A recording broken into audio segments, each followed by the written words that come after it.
Hi, Thomas, here today. What's the injury team news ahead of Forest on Sunday, please?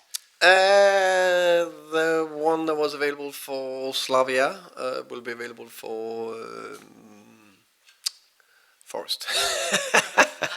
Just had straight off the training pitch. It was a difficult question. Yeah. Um, Anything to report on Dom? Because in the last hour, he's posted an hourglass emoji with a picture of him. Is that good news then? Can we expect him back soon? Um, yeah, I guess it's good news when he posted there. As I said with Dom, because I think it's obviously his injury he picked up in July, so it's dragged on for a while. So I much more prefer, instead of saying he's back soon or when all that, when he's training fully with the team and he is available for selection or compete for that, that's where I will say something. Of course, there'll hopefully be lots of footage with him training and all that. But yeah, that's my message. Okay.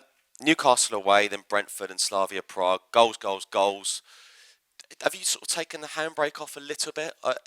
What's changed over that week, or have it, or anything? I don't think we actually taken the handbrake off. I just think it's we work with the things. Football is so beautiful, simple sometimes, but also so complicated. And I think about a lot about the relationship, the team being a little bit in sync, the right players being sharp and in form. All of that at the same time helps. So obviously. Three players I would like to mention, of course. Richie is probably not in his best form ever, maybe, but in a very good place, and also physically. Mo Kudus is, after the great start to the season, a little dip and a minor injury, back in full energy, looking sharp. Xavi is performing as a good top level, so those three just together just give the offensive part of the game much more. Bit of a light-hearted final one for me. Christmas mood.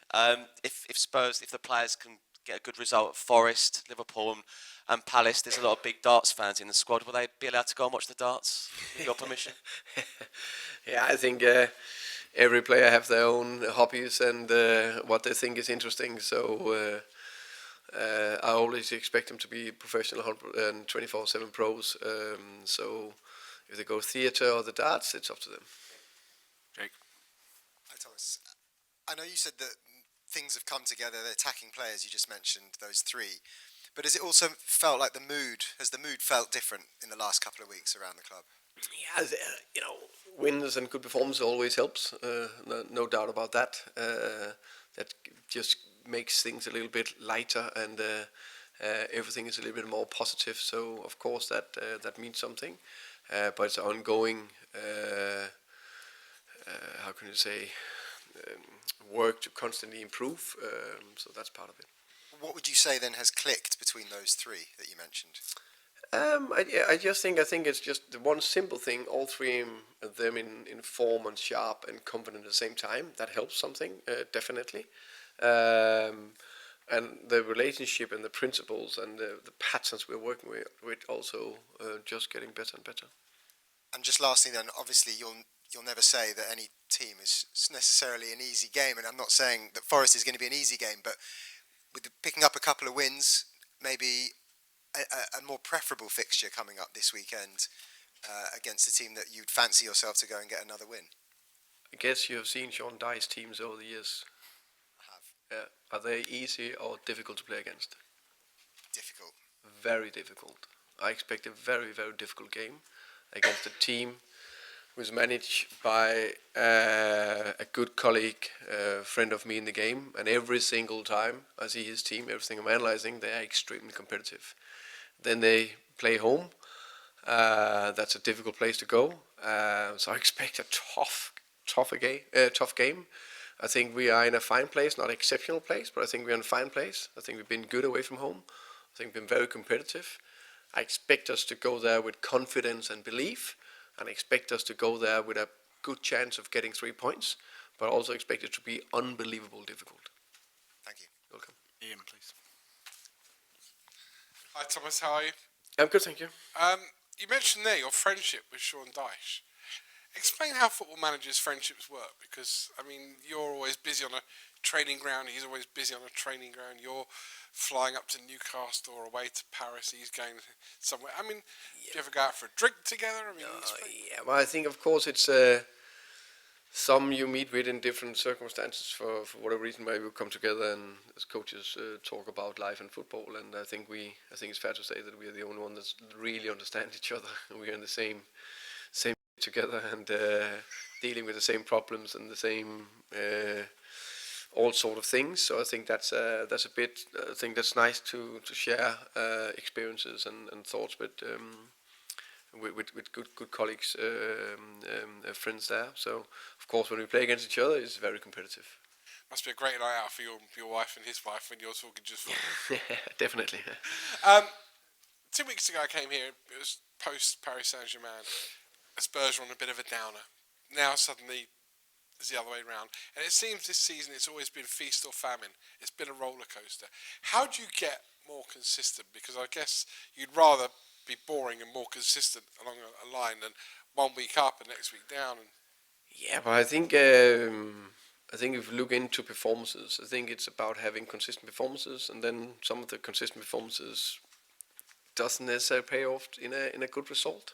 So those performances I think have been fairly consistent. I think there's been 3 games I'm very unhappy with in terms of performances. The rest have been, with quite a good stuff in them, and some of them very good. And that's just ongoing work to keep getting us more consistent, to keep competing every single game.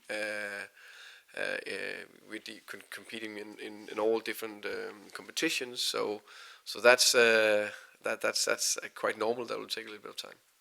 finally, you mentioned quite a few players that have contributed for you recently. Jeremy Simmons, Kudus, obviously Richarlison. One player who seems to have also contributed, because now he's finally being played in a position he might even have been bought by the club to play in, is Archie Gray. It seemed like last season he was played everywhere bar where he wanted to play and in goal. Is that what you've seen, and are you doing it deliberately, playing him now in the position that you think he's best in? Yeah, I think I like what I see from Archie. I think he's a very talented young player with a big potential, and I think we've seen glimpses of that now. I think I said a few times before the Monaco game, he was really on a high and really ready to kick on. Unfortunately, got the calf injury. Now I think he's back in a place where he's really ready to compete again. I like what I've seen from him. Everything from Burnley game in the beginning of the season to those bits in the Fulham game I liked from him. I think there was definitely very good bits in the Brentford game and also in the Slavia game. Ali. Hello, Thomas. Obviously, you've had such a madcap kind of fixture schedule recently, and you finally got 2 days off. I just wondered, how does Thomas Frank unwind? How do you kind of recharge your batteries in just 2 days? Of course, try to just relax a bit with time with my wife, and maybe see some friends for lunch or dinner. But I must say there's still bits to be done. So unfortunately, these 2 days was not purely days off, but at least I was at home. But there was meetings I had to prepare, bits and pieces. So that I think the fully next really day off where I do nothing football is maybe in March. So there's also a transfer window coming up, and there's just so many things, and it's still new into the job, and so a lot of things. About your fullbacks, obviously no Destiny for a little while. You've got the 2 kind of natural ones, but we saw Ben Davies come back the other day, and he got a great ovation from the crowd as well. How important is he going to be in these coming weeks when you need to rotate? Very important. Very good to have Ben out there first time this season, I think, actually, playing minutes. So yeah, I would say we missed him with his injuries, and now he's good and ready. So that's important. Do you see him more as a left back in your team rather than the centre back he was? I think he can both play left back and centre back. Yeah. Brennan Johnson, obviously he wasn't available for Slavia. What's wrong with him, and when can we expect him back? Minor thing. I expect him to be available for Forest. Okay. Okay. And He's trained today. So yeah. Oh, brilliant. Yeah. Just a very quick one on Dom, only because of the social media posts and the way you kind of phrase that about you'll tell us when he's fully training with the team. Can we assume he's just training by himself at the moment He is, yeah. on the grass? Yeah. Fantastic. Thank you very much. Finish with George, please.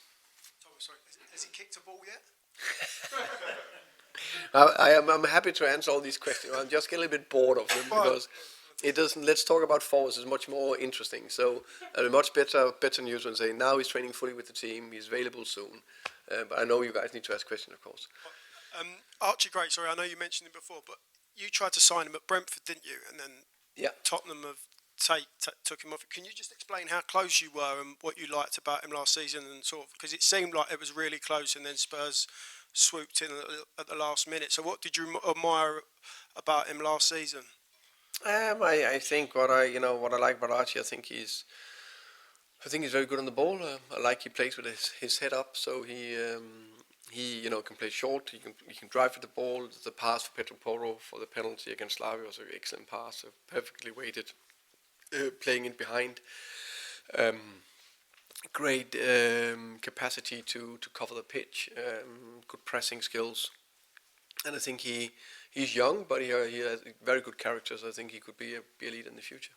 Just in terms of your 25 games into Sundays, your Tottenham reign, I just want, as a manager, how long does it take sometimes to just get buy-in from the players that they're being taught a new philosophy, a new way of playing, and has that been sort of shadowed in the form really, in that November it was a bit patchy and now you've started December really well? Does it take a while for the players just to get into what you want from them? Yeah, I think it's, I think there's a lot of things also when you play a lot of games and you need to rotate and you try to find your team and all that. So it's not only about what I want. There's also a lot of circumstances that make it a little bit more tricky to make sure we are going to be where we want to be as quick as possible. But I experienced a buy-in straight from the off. I think the PSG game where we played one system, 3 days later another system against Burnley was two good signs of what they are willing to go all in. City a little bit after. Then we had let's say some results didn't go our way, and now it's positive. That's all part of the journey. Going forward, there will hopefully be even longer spells of good performances and wins. But there will still also be some downs, and we need to get through that. So I think the only way to get closer and closer to each other is time, and working on relationships, and working on understanding each other's ideas.